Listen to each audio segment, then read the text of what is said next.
From the moment you emerge from your mother's womb, you are negotiating. We go from this cute picture to this picture that every parent knows very, very well. Babies realize very early on that the louder they scream, the more attention that they get. What's interesting is that you began negotiating from birth. And I'm going to reckon a guess that probably on that last day when you see the light coming at the end of your life, you're standing at the pearly gates or whatever it is that you believe, I'm going to bet that if you have the ability at the end of your life, you're probably going to be negotiating as well. You're probably going to say, oh Lord, if I could just have one more day. So you negotiate from birth. You're going to negotiate when you die. So why do we even have this workshop today? Why are we talking about how to be a master negotiator? Robert Kiyosaki, Rich Dad, Poor Dad author, best-selling author, podcast. He talks about this all the time on his show. It takes 10,000 hours to master something. Think about that. What in your life have you spent 10,000 hours on? If you got multiple kids like I do, it's no wonder that the second kid turns out better than the first kid because it took you 10,000 hours or 16 years to master it, and the second kid comes along. Why are we not better at it? Well, we think about all these ideas today. If you pay attention, and if you really put your heart and soul into it, you can become a negotiation master. All right, idea number one. The first thing you've got to do is you've got to develop what's referred to by Ed Brodo as developing a negotiation consciousness. What is that?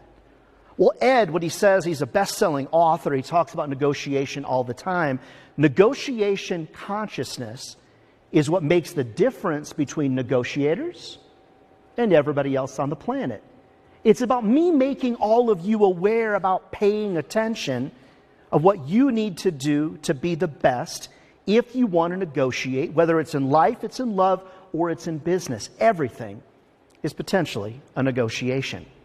You see, negotiation is an art that requires practice. So are you willing to put in the 10,000 hours that it's going to take? Most of us in this room, you're not going to be patient enough to make that happen. You want to learn the skills right now. You want to be the winner right now. Everybody wants to stand on that podium. Everybody wants to be on the podium and have that gold medal around your neck. When you would hear the stories and the thousands of hours and heartache and broken bones and torn muscles to get to that point, we all want to win the race, but are we willing to put in the miles it's going to take to win the race? You're going to have to fail before you can succeed in the negotiation arena. All right, look carefully at the screen. This is a gentleman that all of you in this room know. You know this guy. As a matter of fact, you know him well. Here's some clues. Number one, he's a world-famous cook. Number two, the recipe that he was trying to perfect was rejected 1,009 times. Oh, I think I might have heard somebody that got it. He was born in Kentucky. Now, when I show you his picture at an older age, you'll know exactly who he is. Yeah, that's Harlan Sanders. Somebody said it over here. Kentucky Fried Chicken. Yep, Harlan Sanders. 1,009 times. How many people in this room could you be rejected over 1,000 times before you got a yes? Are you willing to put in the reps? Are you willing to put in what it's going to take for you to be a raging success? See, negotiation is about some knowledge, but it's also an art.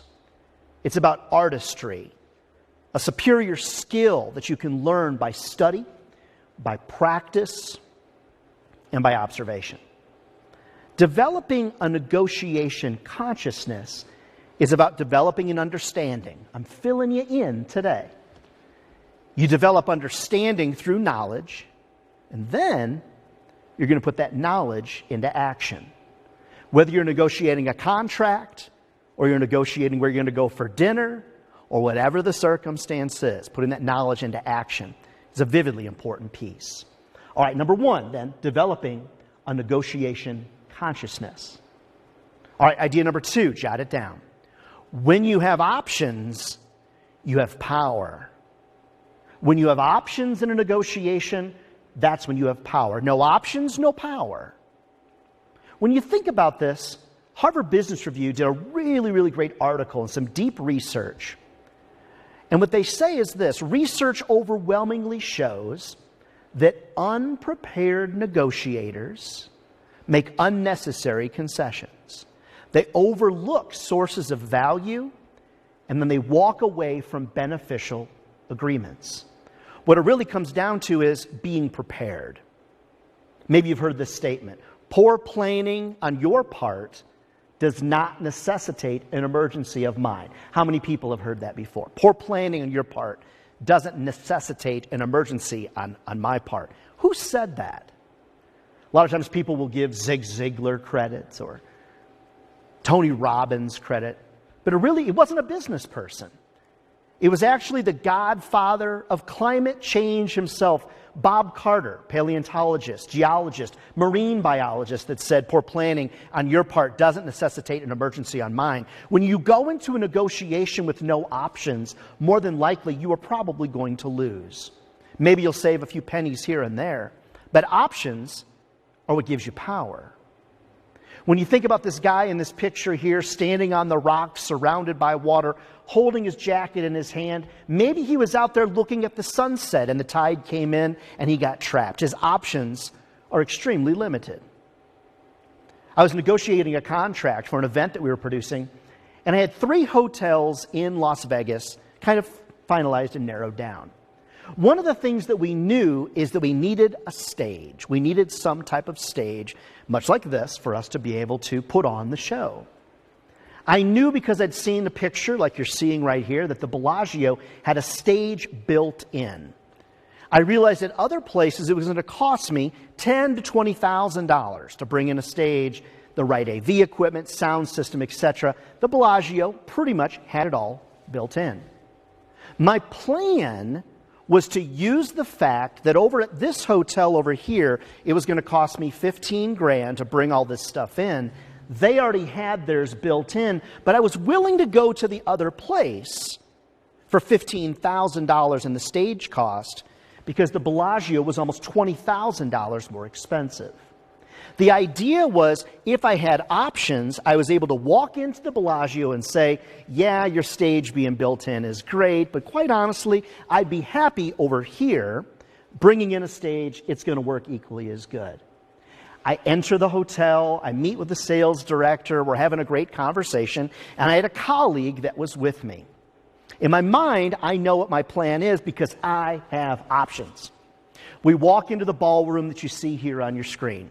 We walk in and my colleague says these words that killed the deal.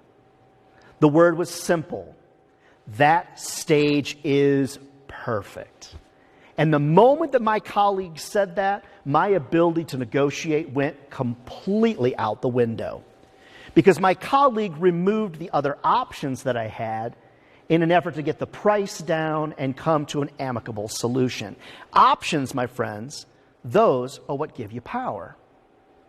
Idea number 3, whoever you're dealing with, you've got to pick the correct path to deal with the person that's in front of you.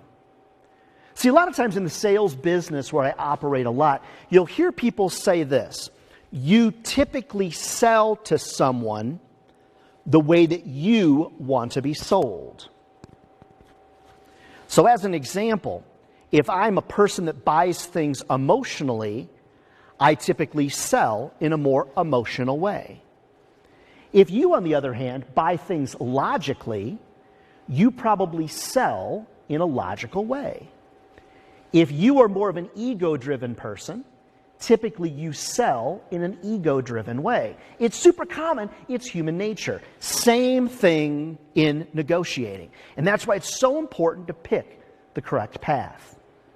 There's 3 paths, 3 people that potentially could be sitting in front of you. You've got people that are ego-driven, you've got people that are emotional, and you've got people that are logical. All right, in the room today, let's figure out who each of you are, okay? All right, egomaniacs, raise your hand in the room. Self-identified, you know who you are. Okay, there you go. All right. How many people in the room feel that they're more emotional in the decisions that they make. Raise your hand if you're more emotional in the decisions that you make. Okay, good.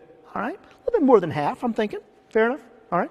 How many people in the room think that you're logical in the decisions that you make? Logical. Okay, raise your hand. All right, quite a few. Most emotional people in here. How many people think that you don't really know, or maybe you're a little of both? Ah, there you are. Okay. If you don't know, you're emotional. Okay, logical people know. Well, I'm an emotional person, but I use logic to drive my emotional decision. No, that means that you're emotional. All right, so if you're an emotional person and you're negotiating with a logical person, you're going to need to negotiate in a logical way. If you're a logical person by nature and you're negotiating with somebody that's clearly emotional, your logic isn't going to be meaningful to that emotional person. You've got to negotiate with the person that you're meeting with in a way that makes the most sense to them. So I guess next question is, how do we know? Well, sometimes you can be in front of somebody. But there's a lot of different ways to figure it out. I'm going to get to that in just a second.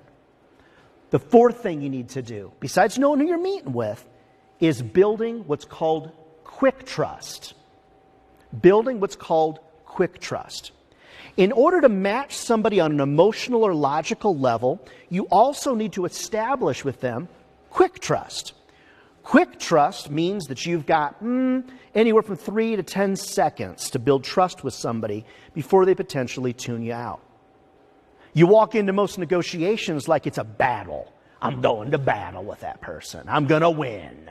I'm going to be on top. I'm going to throw them out of the ring. I'm going to stand on the top rope and scream victory. It's not what it's about. If you're going to get the most out of a negotiation, you've got to know the person that you're negotiating with. It leads us to number 5. Everybody tells you when you're negotiating to be a superstar, take emotions out of the equation. Friends, that's not what I've learned. Idea number 5 is you have to take emotions into consideration, even if you're dealing with a logical person. You have to take emotions into consideration. Why? Because your emotions can get the best of you, and their emotions can get the best of them.